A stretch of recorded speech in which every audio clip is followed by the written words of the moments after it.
তোমরা তো ইতিমধ্যে অনেকেই জেনে গেছো শ্বশুরবাড়িতে আসলে কারেন্ট আমার ভীষণ পিছনে লাগে, হয় থাকবে না, না হয় লো ভোল্টেজ।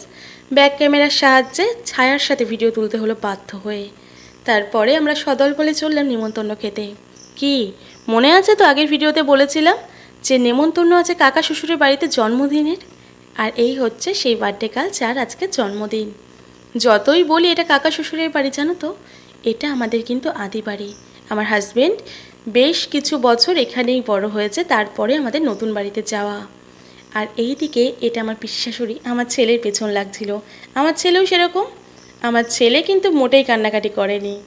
তারপরে সব কিছু রেডি করছে, আর আমার চোখ কিন্তু এইদিকে নেই, আমার চোখ বারবার ওই কড়াইয়ের দিকে, মাংস রান্না হচ্ছে যে। যাই হোক, তারপরে শুরু হলো আশীর্বাদ পর্ব। আমার কাকা শ্বশুর, আমার শাশুড়ি মা, আমার পিসি শাশুড়ি আশীর্বাদ করলো, লাস্টে মা বাবা। মা বাবা করার পরে কিন্তু আর কেউ করে না। তারপরে কেক কাটা শুরু হলো। আমার গীতের চোখ ওই চকলেটের বাক্সের দিকে আবার আটকে। আমার মন বলছিল কখন খেতে দেবে। ইতিমধ্যে খেতে বসেও গেছে বাচ্চারা। তারপরে আমরা খেতে বসলাম আর এদেরকে টাটা করে চলে গেলাম বাড়িতে।